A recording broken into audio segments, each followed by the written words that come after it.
Welcome to United Shades of Gray, Conversations of Race in America on 100.5 and 790 News Radio WSGW and online at WSGW.com.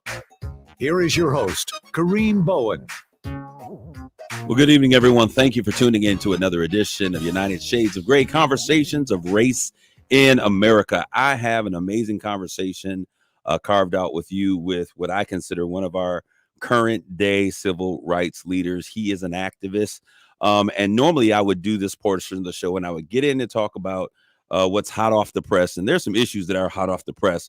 But for me, there's none more hot off the press than the one that we're dealing with right now. And I'm going to bring into the studio Tyler. First of all, thank you, Tyler, for jumping through hoops, making things happen. I mean, Chandler, excuse me, but thank you for making things happen. I'm thinking about something else, but Chandler, thank you for making things happen.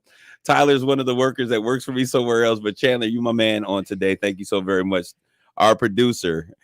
Thanks, Chandler. But can we bring right now, I want to just do a really quick intro for our guest. And I consider him a celebrity guest. Being a talk show host on the radio is something, you know, that I love to do, and seeing and having the opportunity. So I'm a bit nervous. So you guys bear with me, but having the opportunity to have a conversation with our guest here today. And that person is no other than Joe Madison. I am extremely, extremely excited. He is known as the Black Eagle. And he is right now doing a hunger strike for voting rights. Mr. Madison has built a legacy of using his voice for those without one. His radio program, The Joe Madison Show, airs nationally weekday mornings on Sirius XM's Urban View, channel 126. During his 4-hour program, Madison, also known as the Black Eagle, as I said, talks about political issues and social issues and brings attention to social injustices around the world and challenges himself and his listeners daily to do something about it. Let's do the work. Joe was inducted into the 2021 National Black Radio Hall of Fame for National Satellite Talk Radio, named one of the Talkers Magazine's 100 most important talk radio hosts 9 times, often in the top 10. Madison has interviewed world leaders, including President Obama, among other notable guests. A sociology major at Washington University. He was also all-conference running back. Okay, he's a sports guy on the football team, a baritone, soloist in the university choir, and a disc jockey at the campus radio station. He earned a bachelor's degree in 1971, the first in his family to do so. He is not forgetting the opportunities he's received as a student and continues to give back to his alma mater. A member of the William Greenleaf Elliott Society, he has generously supported scholarships, athletics, and the Gephardt Institute of Civic Community Engagement. For the past 2 decades, he has interviewed potential students for the admissions office. He has brought international attention to human rights abuses in southern Sudan and helped free 7,000 Sudanese being held as slaves. In February 2015, he set a Guinness Book record at 52 hours for the longest on-air broadcast, raising more than $250,000 for Smithsonian's National Museum of African American History and Culture. In June of 2015, he made history again by broadcasting live from Cuba, becoming the first American radio host to do so in more than 50 years. I want you all to stay tuned, get involved with this conversation. We have the amazing, the illustrious, the Black Eagle, Mr. Joe Madison. Thank you and welcome to the United Shades of Gray. Yeah, okay, Kareem, thank you. Well, Mr. Madison, I am so honored to have you here on today. And I want to just give a note out that Mr. Madison will be doing a community networking event called The Rising of the Phoenix. And this is brought to you by Michigan Banner, Jerome Buckley and his staff out there doing amazing things, and special thanks to their sponsor, Delta College. And I am encouraging you all that are out there to make sure that you tune in to this program, which is sure to be amazing. There are community leaders that will be doing a panel, and they will have this conversation. It's free of charge on this coming Friday at 10 a.m. And I want you guys to get involved with the conversation. All right, Mr. Madison. So first of all, I just want to just jump into things. We are used to hearing you on the radio tackling issues and situations and bringing light, being the voice for our community. When you began to think about what's going on with our political climate now, what comes to mind? What are you thinking? Well, I'm definitely involved right now, as you know, an extended hunger strike, 59 days as of today, where I promised back 59 days ago, I pledged 59 days ago that I would not eat any solid foods until the voting rights bills were passed in the United States Senate, and that was it is a form of protest to make sure that one of the basic foundations of our democracy is protecting the right to vote. And so to answer your question directly, that's where my attention is at this point. Both bills are extremely important, and I'd be quite candid. I see it as being nonpartisan. I think that it's very important that people understand that the Constitution gives the federal government right to address any obstruction that might be in the way of individuals voting.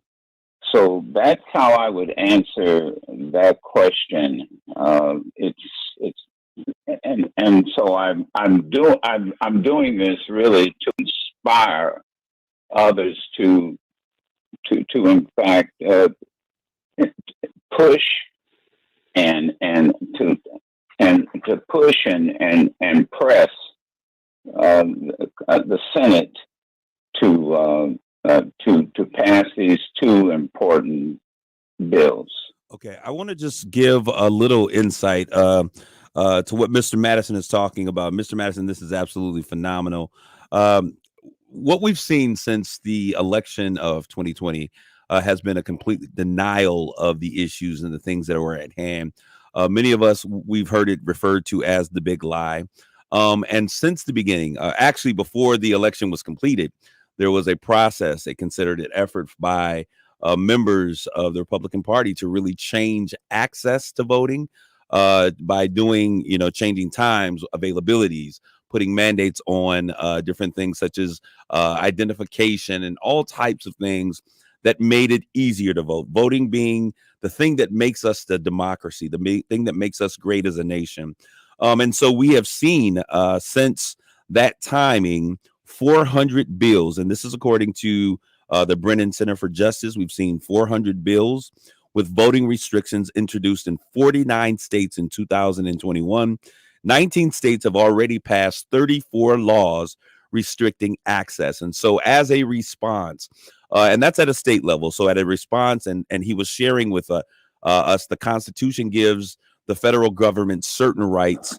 And in this particular case, there are two bills he's talking about. The one is the Freedom to Vote Act, and the second is the John Lewis Voting Rights Advancement Act. And Mr. Madison, if we could really get you, I just want you to explain to our listeners, when we talk about the Freedom to Vote Act, let's define what these particular bills are and what they do as it relates to voting rights. Well, the For the People's Act, it reduces big money in politics, and it also implements anti-corruption measures to strengthen protection of voting.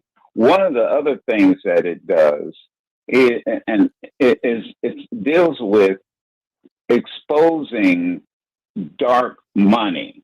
So, in other words, that anybody who makes a contribution of $10,000 or more to any entity during a campaign, whether it's a political ad or whatever it might be, the entity during an election, it has to be exposed. There has to be transparency.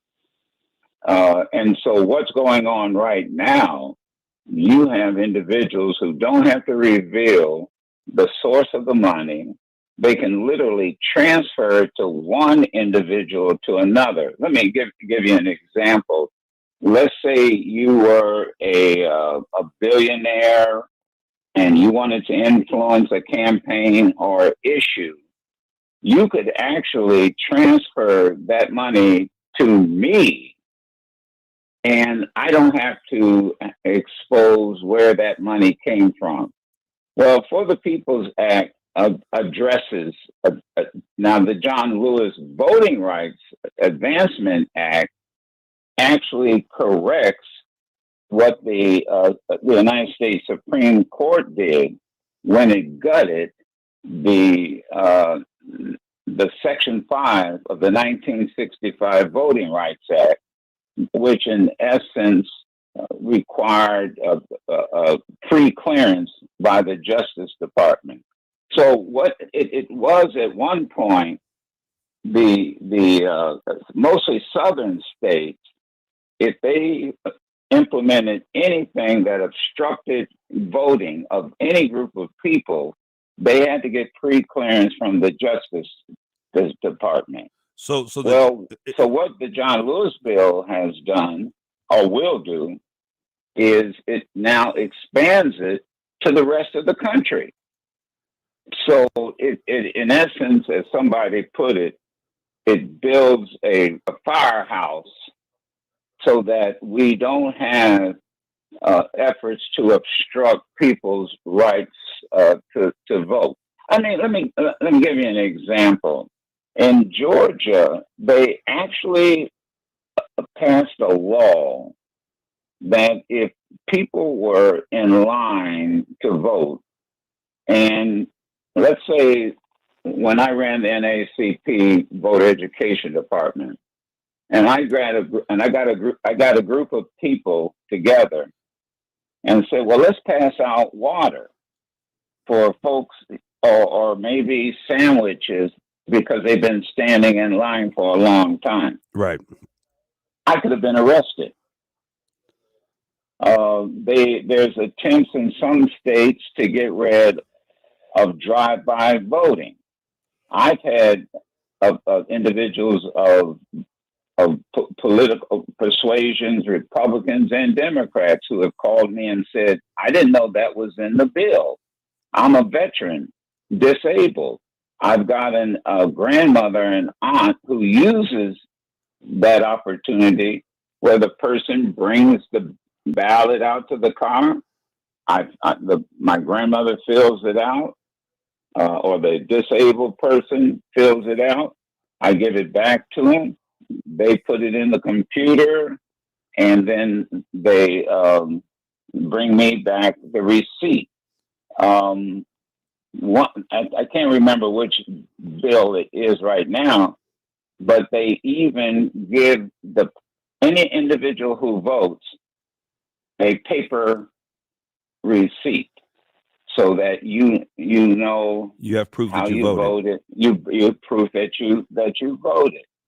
That's what these bills do. So what we're saying is that, okay, so John Lewis, in essence, if I'm correct, and I've read it a little bit just to kind of be familiar so that I could communicate that information to the community, but it prevents discriminatory practices and rules in voting, especially in states where discrimination is persistent and pervisive.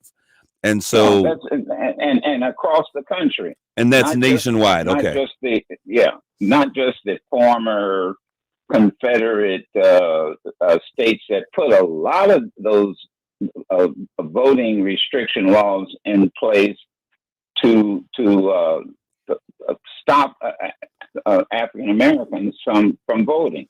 For like example, in Texas, it used to be that you had to prove, they had to call it the grandfather clause. You had to prove that your grandfather was a free man. This was a part of the voting, a part of the right for you to vote? Oh, this was immediately after Reconstruction ended. Wow. And in those days they were Jim Crow laws. Absolutely. Today, what we're facing is what I call Jim Crow's sophisticated cousin, James Crow Esquire. I saw that, James Crow Esquire.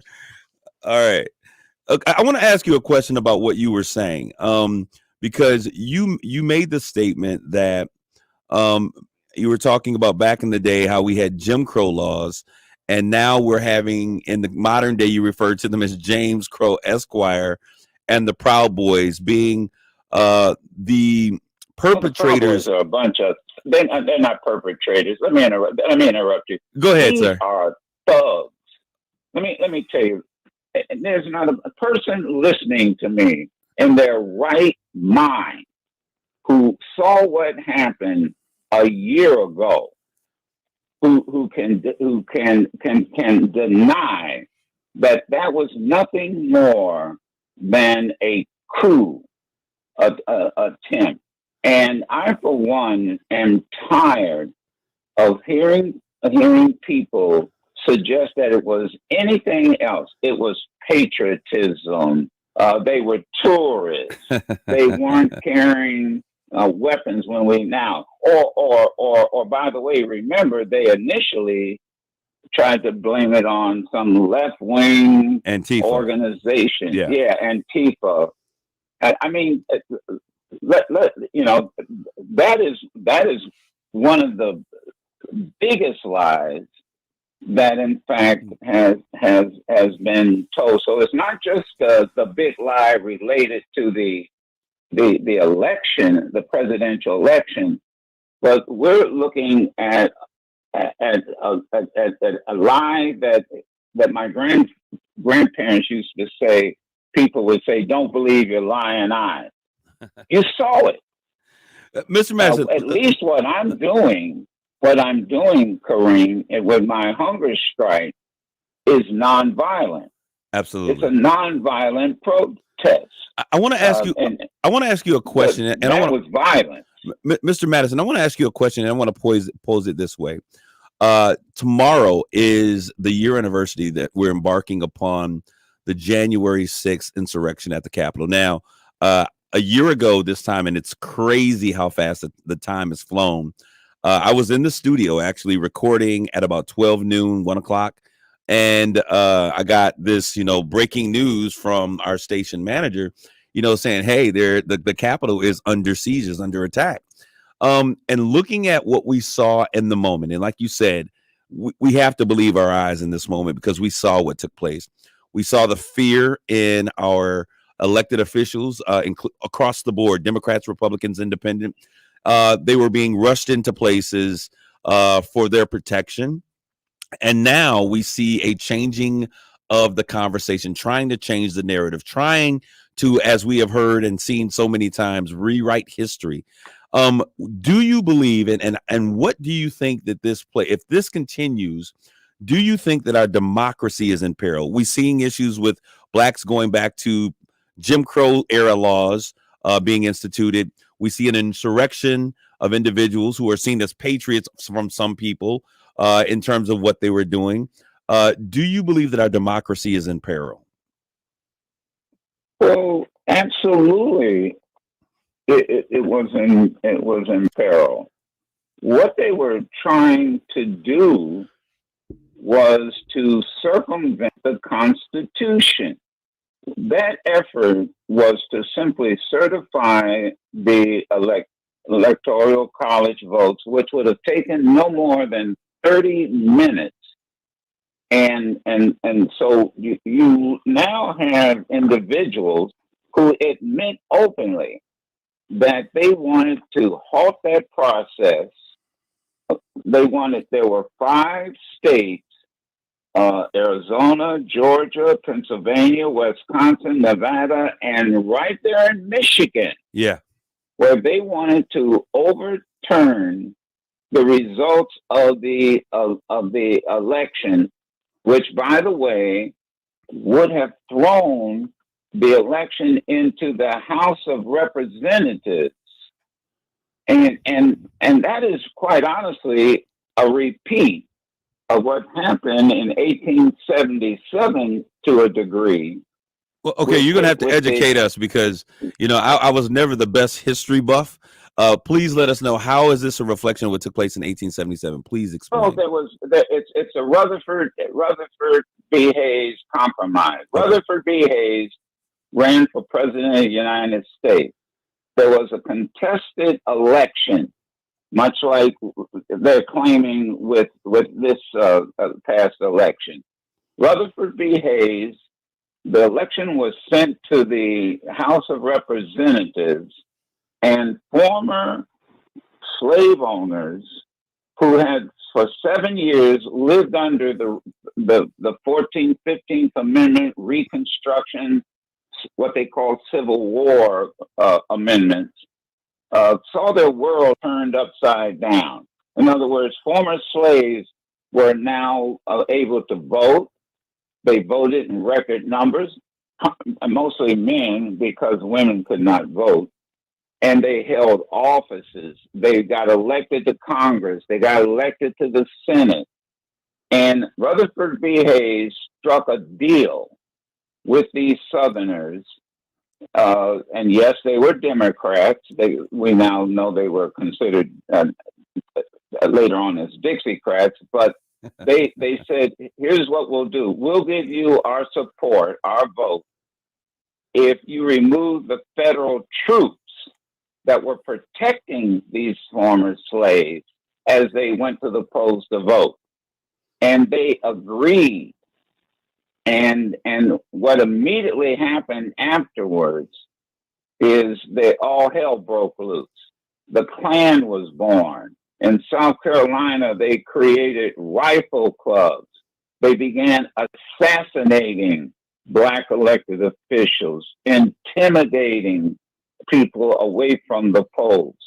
And that changed the entire political landscape for almost 100 years.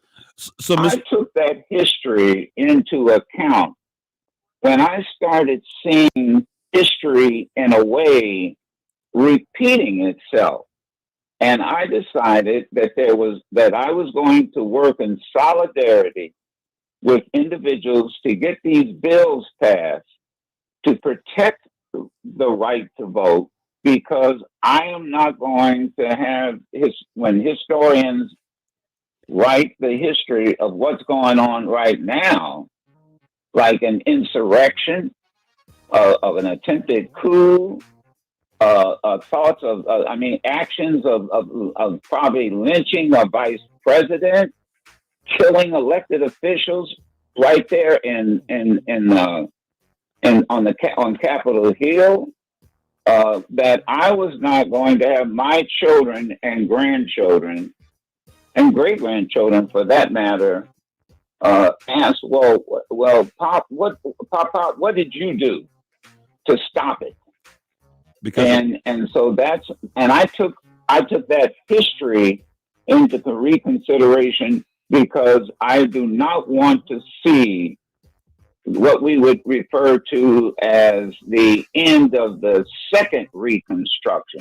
Look, we've made tremendous progress.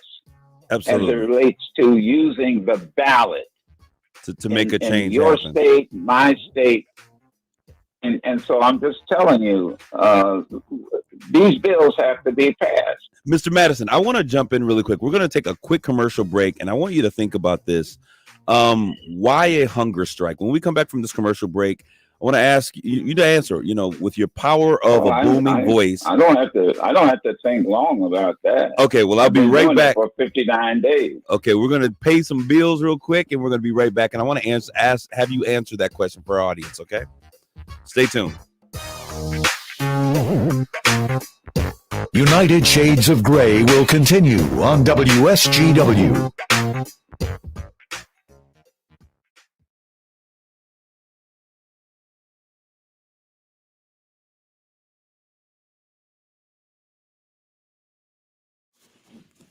Mr. Madison. Yes. Okay, I'm gonna ask you. I want to ask you about that particular question. Um, why the hunger strike? But I also want you to.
All right. Thank you for those of you who are listening to this conversation. We are recording this. However, I want to encourage you all to make sure that you are a part of the event that's going to take place. It's a virtual event on Friday at 10 a.m. with Mr. Madison and community leaders.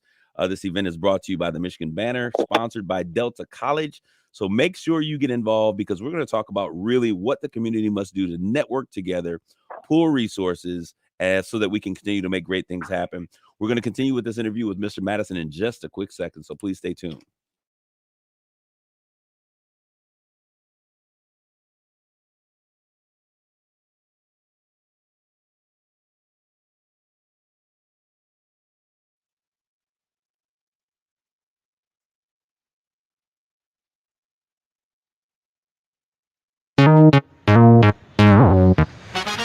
You're listening to United Shades of Grey on WSGW.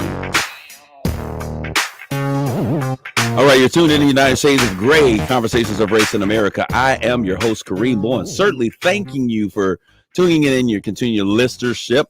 We are having a prolific conversation with the Mr. Joe Madison, the Black Eagle. And Mr. Joe, Mr. Madison, before we go forward, I know that the event is called the Phoenix Rising. You are referred to as the Black Eagle. Please do explain where that nickname came from.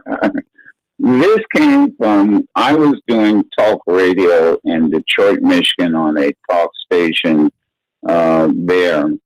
And the short explanation is we had these consultants, radio consultants in those days that came in and here's what you need to do. And I was working with, at the time, he and I were on the same station, was Oliver North. Okay. And this consultant was quite enamored with Oliver North.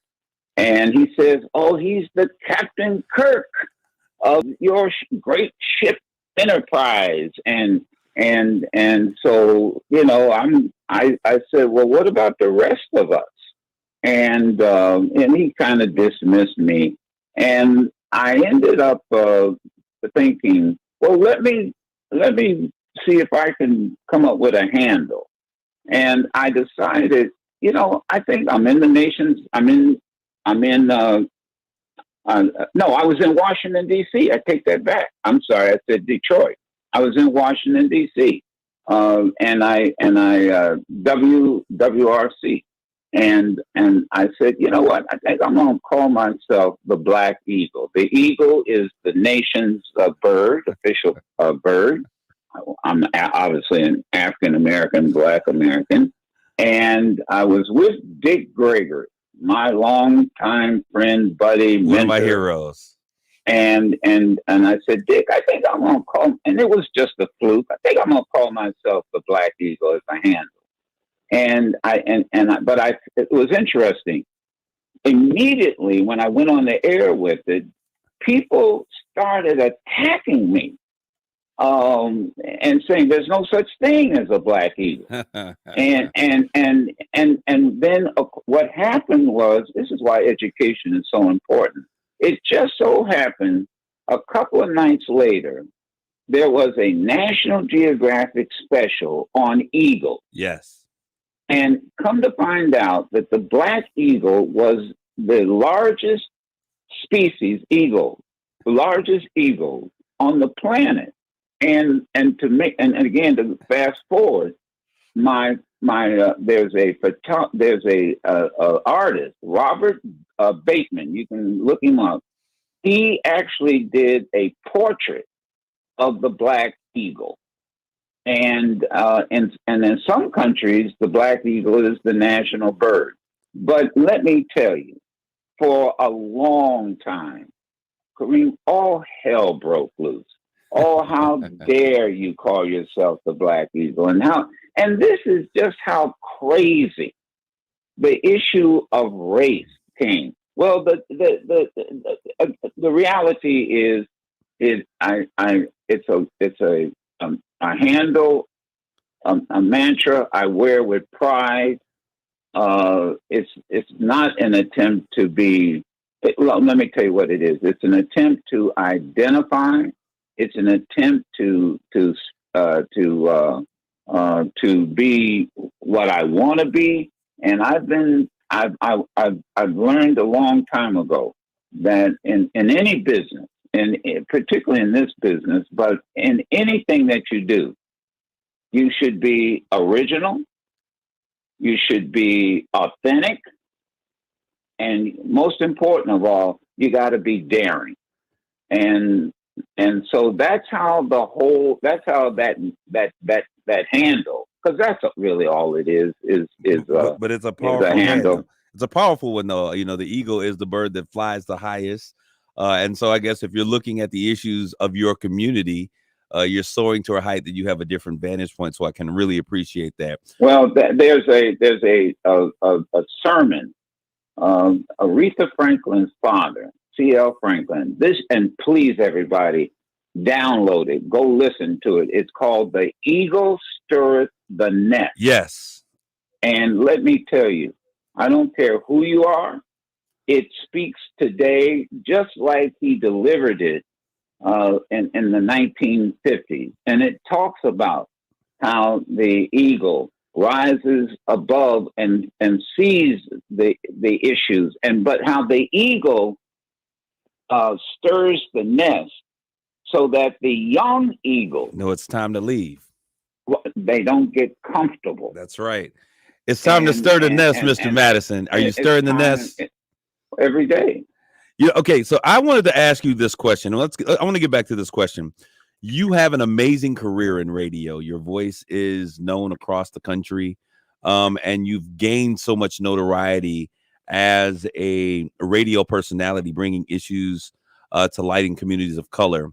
Why would you, of all things, choose to do a hunger strike as your form of protest in terms of bringing, a hunger protest in terms of bringing around some identity and some light to voting rights? Why a hunger strike? Hunger strikes are not new. Women who wanted the right to vote in the United Kingdom initially, and then here in the United States, went on hunger strikes. Of course, my mentor, Dick Gregory, I've been on several hunger strikes with with him down through the years. Cesar Chavez, when he was on a hunger strike, and as it related to the workers in California. It is a method of nonviolent resistance. And my pledge was not to eat any solid food. Hunger striking or a hunger strike is one tool among many that can be used. Some people are getting arrested. Some people are marching. Some people are having rallies.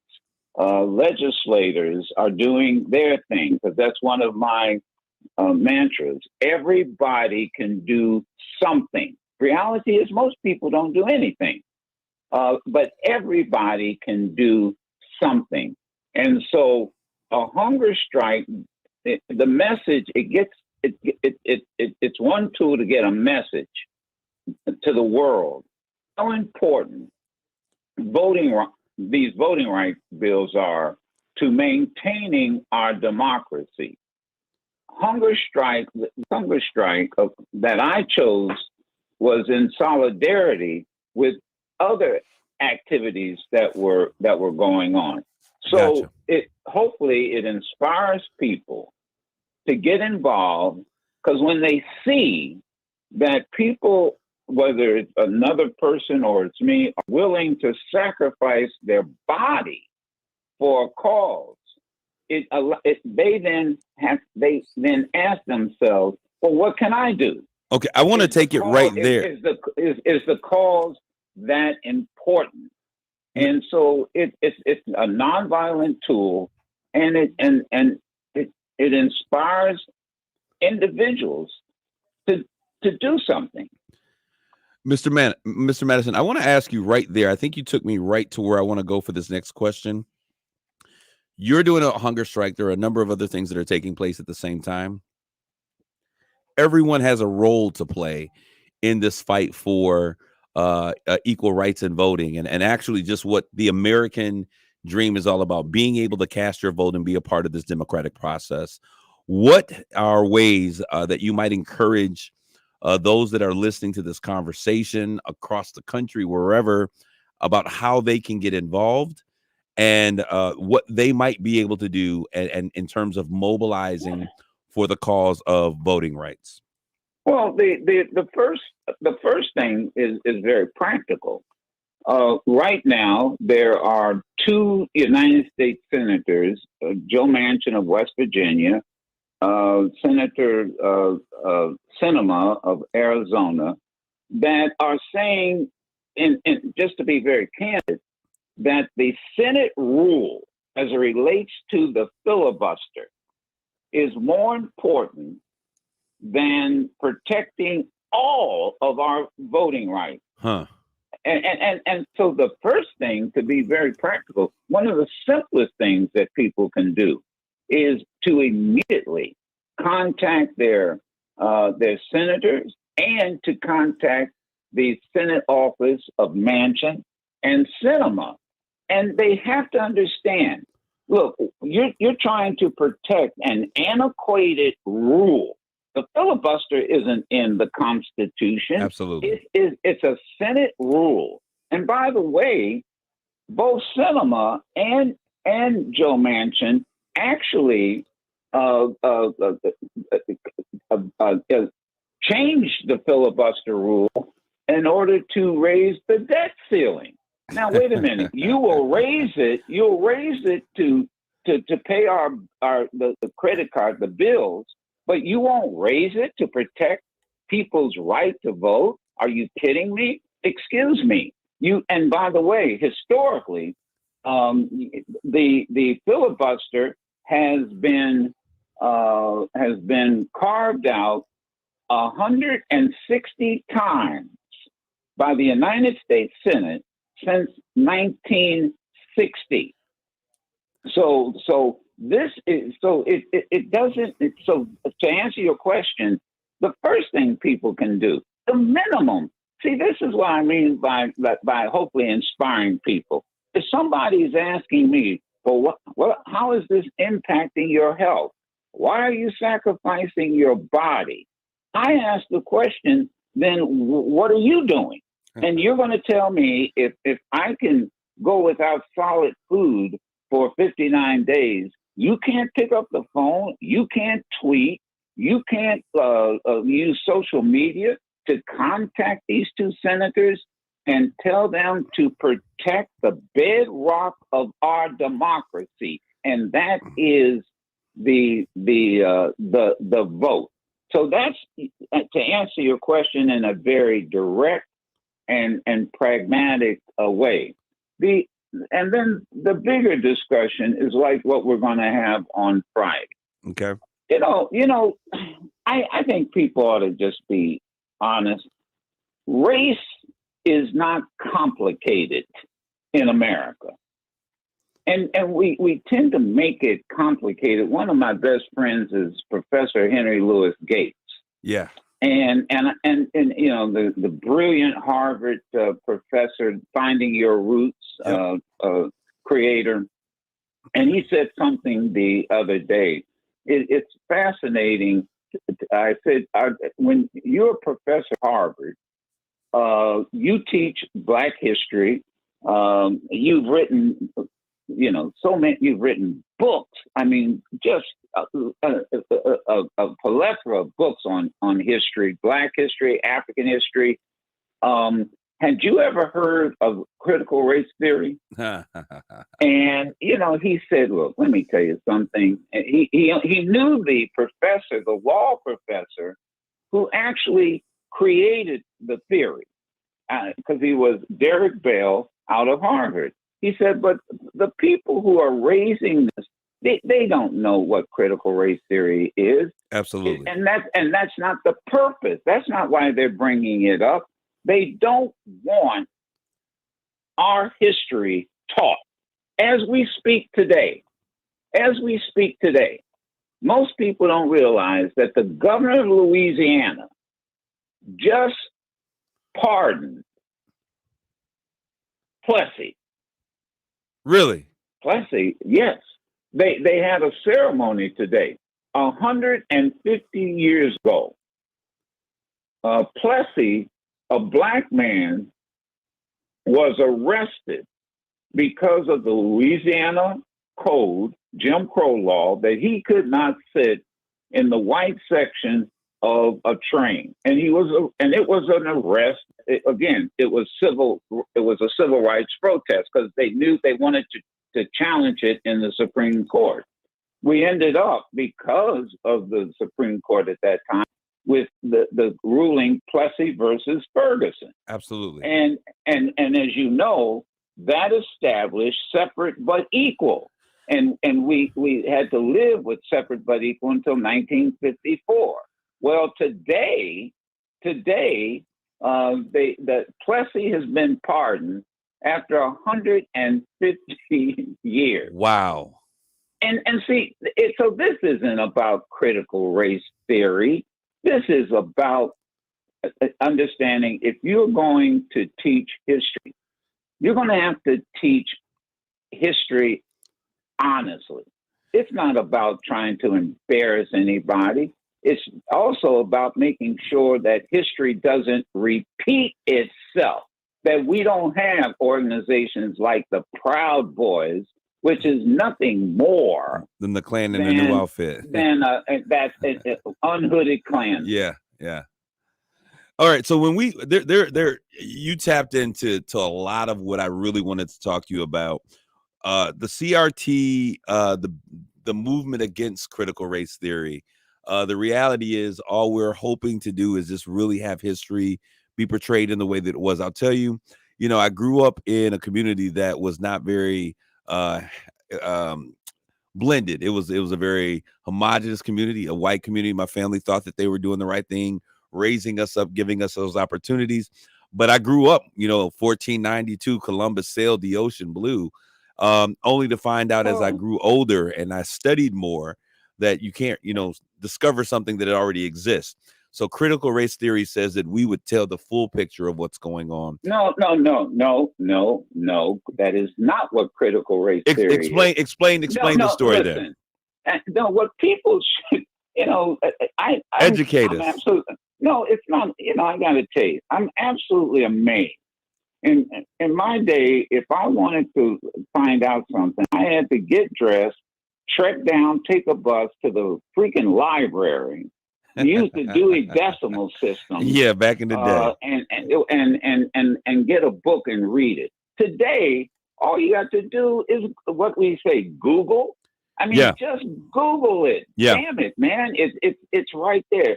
Critical race theory is a legal theory that was developed and taught in law school. Absolutely.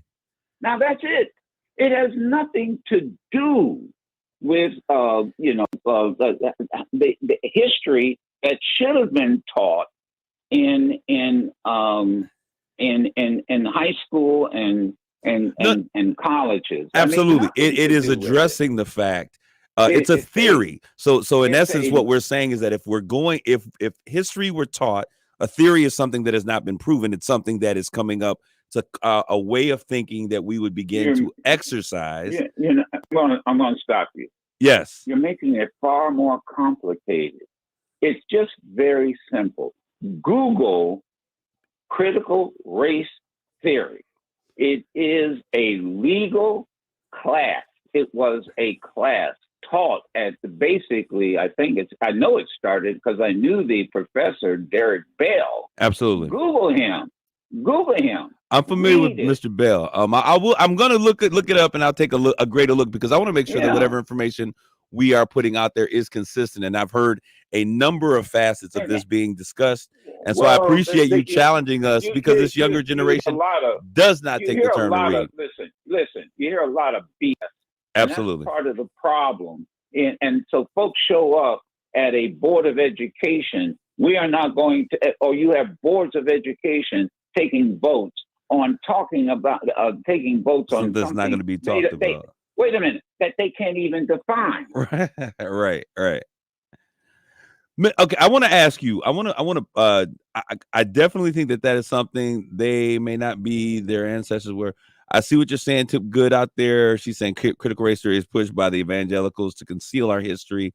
I read one quote that said that white children shouldn't be made to feel like oppressors. Those are some of the things that we're hearing as complaints concerning the theory that exists. But this was not something that anyone ever decided that they were going to throw and make a major part of our understanding. But I want to give you the last couple of minutes as we're rounding out this hour, Mr. Madison, to really discuss the issue as it relates to your coming. And you talked about community networking, and you were saying that there was a key piece that our communities really need to be able to focus in on. What can individuals who are coming to the event on this coming Friday expect to understand and to learn and be challenged to do as they begin to interface with you on the Phoenix is Rising event with Michigan Banner? Oh, I think this event is extremely important. Number one, everybody needs to be at the table. Everybody, and let me tell you, that goes from the youngest. I understand there'll be high school students. We need their perspective, because really it's going to impact them as the years go by. We may not all be around, but we don't want them to have to be wrestling with these issues when they are adults and they are in charge. There should be community activists. And let me also, go all the way up in Saginaw to the top. I'm saying that the captains of industry, I'm saying that the leaders of businesses, don't send your representatives. You need to be at that table with that community activist. You need to be at that table with the president of the NACP or the Urban League. They're always at the table. We know that. So what I'm basically going to propose is that when I lived in Detroit, after the riots and the dust settled, you had J.L. Hudson, who owned the Hudson department store, giant retailer at the time. You had Governor Romney, a Republican, by the way, and you had Kavanaugh, the mayor, who was a Democrat. Those men got together with the leaders in our communities, and not just the leaders of the organizations that we always call on, but they had Mother Waddles. You probably don't even remember Mother Waddles. Mother Waddles helped to feed homeless people, and she sat next to J.L. Hudson, and they were honest about what brought about the problems in Detroit in the mid '60s, and they addressed them honestly. And so I'm proposing that there be a new Saginaw, but you're going to have everybody at the table, and everybody has to be able to do what I always call 2 or 3 things. You produce 2 or 3 things. The 3 things: work, wisdom, or wealth. Now, I don't give what 2 of the 3 it is, but you should be able to come to that table and I mean, not just a representative, but the president of Delta, the president of the owner of the bank, the owner of the newspaper, and come and say, okay, I'm here, and whatever sacrifice is needed, that's what we're going to do. And I'll end by saying this. Somebody once said to me a long time ago, this has got to be more than a moment. It has to be a movement in Saginaw. And the difference between a moment and a movement is what? Sacrifice. All movements require sacrifice. Wow. That's where we started. Well, I really appreciate that. I tell you what I'm going to take with me is that no matter what we bring to the table, each of us has to at least bring 1, 2 of the 3: work, wisdom, and wealth. I want you guys to tune in on Friday at 10 a.m. This will be a virtual stream with Mr. Madison and the Michigan Banner, featuring key holders, stakeholders in our community. It's absolutely free. It will be on social media platforms live, both Facebook and most likely YouTube and Instagram. So we want you to tune in, Mr. Madison. Thank you so very much. He is putting his body to the test for you and I so that we can have voting rights. What are you willing to do? This is Kareem Bowen signing off, saying take care of yourselves and each other. God bless you all. Until next week.